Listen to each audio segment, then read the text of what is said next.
Halo guys, balik lagi di channel Bang Gendul ya. Kali ini aku lagi ada di customrom.os Predator Edition unofficial Android 11 vanilla.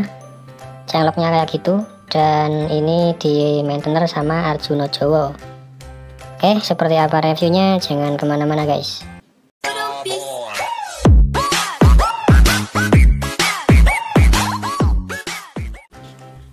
Oke, jadi yang pertama di bagian kameranya ini ada beberapa catatan ya yang harus kalian tahu.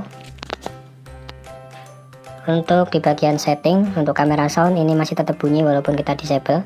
Kemudian save SD cardnya ini force close seperti biasa ya, kayak di custom ROM Android 12 lainnya kebanyakan emang save SD card ini suka force close ya kalau kita aktifin.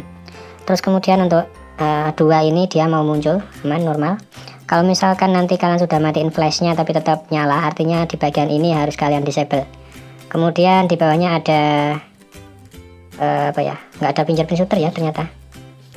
Nah itu doang sih. Kalau untuk di bagian videonya ini menunya kayak gini, ada image stabilization normal, cuman untuk video kualitinya masih belum support 60 fps. Kalau untuk menu slow motionnya ini aman, nggak ada kendala. Aku tes mulai foto, potret, square, panorama semuanya aman guys. Oke, kemudian untuk magis yang aku pakai di sini masih 23.0 dan untuk safety netnya kita cek dulu. Masih tercentang satu ya, untuk CTS profilnya false alias merah. Di sini padahal aku sudah pakai modul buat CTS safety netnya tapi tetap gagal. Yes, abaikan aja. Kemudian di bagian sertifikasi Play Store ini device is not certified, artinya belum tersertifikasi ya. Untuk bloatware bawaannya ada beberapa yang sudah aku hapus. Untuk trik cara hapus aplikasi sistem atau bawaan custom ROM-nya kalian bisa cek di videoku yang sebelumnya, linknya di pojok kanan atas guys.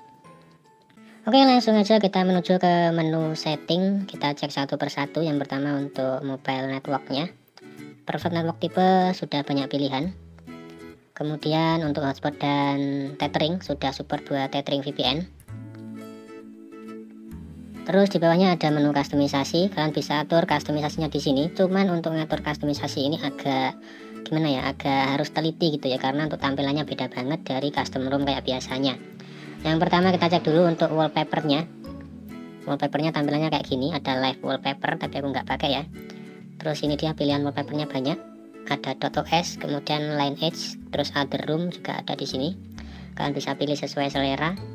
Kemudian di bawahnya lagi kalian bisa atur wallpaper color dari sini ya, kayak gitu, mau diatur sendiri apa ngikut sama defaultnya.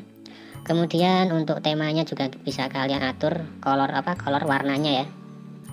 Terus kemudian untuk tampilan jamnya kalian bisa atur satu persatu di sini guys. Untuk menunya kayak gini ya, kalian bisa lihat menunya aneh, beda dari yang lain. Dan untuk setting-setting yang lainnya kalian bisa klik di bagian more setting.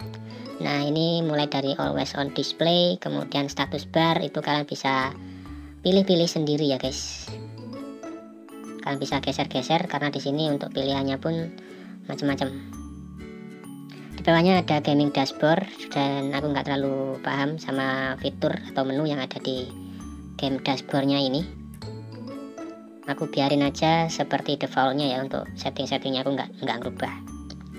Terus untuk displaynya kayak gini tampilannya. Untuk double tap to wake aman ya, nggak ada kendala. Terus ada ambient display di bagian paling bawah, tapi aku disable semuanya, cuman aku onin ya, nggak tahu ngaruh apa enggak. Terus untuk menu sound paling bawah nggak ada mission enhancer-nya ya. Untuk mission enhancer nanti ada di tempat lain. Terus di menu baterai tampilan menunya kayak gini, kalian bisa klik di bagian baterai manager. Nah ini ada menu tambahan ya, menu profile. Kalian bisa pilih default, moderate, high atau extreme. Kalau untuk extreme tentunya bakalan lebih boros baterai guys. Kemudian kita lanjut di bagian security. Untuk security-nya ada pin, fingerprint, face unlock sama smart lock ya. Terus langsung loncat ke storage. Untuk internalnya kebaca kayak gini, sistem 11 GB, jadi ini real ya, nggak ngaco. Kemudian langsung loncat ke menu sistem. Untuk bahasa di sini sudah ada bahasa Indonesia juga. Kemudian ada status bar tuner. Terus ada developer option, kita cek dulu di bagian running service. Nah kayak gitu ya, untuk sistem kena 2 gigaan, APPS kena 800, dan ini menurutku agak boros.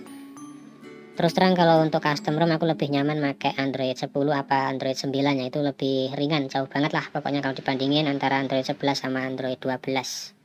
Padahal di sini aku sudah pakai modul tapi hasilnya ya nggak terlalu jauh beda sih. Kemudian ada menu Xiaomi Part. Untuk Xiaomi Partnya lumayan lengkap, dan ini ada Mission Enhancer dan ada gainnya juga. Kemudian ada FPS info yang kalau kita aktifin muncul di pojok kiri atas. Terus ada display kalibrasi. Kemudian ada enable fast charge, terus USB fast charge, kemudian ada juga enable touch bus, dan ini sudah menu apa ya, paket komplit lah kalau bisa dibilang untuk di bagian Xiaomi Partnya ini guys. Di bagian about phone tampilannya kayak gini ya. Untuk storage-nya juga bisa kita klik kayak tadi di bagian storage yang tadi itu. Terus untuk Android versinya kayak gini. Kernel yang dipakai dia pakai Predator, dan sudah aku ganti pakai Deagle V13, dan kernelnya ini all cam ya jenisnya. Untuk hasil skor AnTuTu pakai kernel OC ataupun non OC itu sama aja lah, mirip. Ini pakai Deagle hasilnya kayak gini.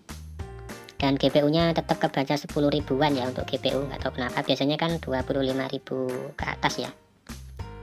Dan untuk tampilan bloatware-nya tuh kayak gini ya guys. Untuk tampilan bloatware-nya tadi sudah sempat aku screenshot. Terus untuk hasil CPU throttling-nya ini masih pakai kernel bawaannya Predator, hasilnya lumayan stabil tapi bukan OC ya, non overclock. Terus ini pakai kernel bawaannya, kalian bisa lihat GPU nya tetap kebaca 10 ribuan ya, dan hasilnya kayak gini.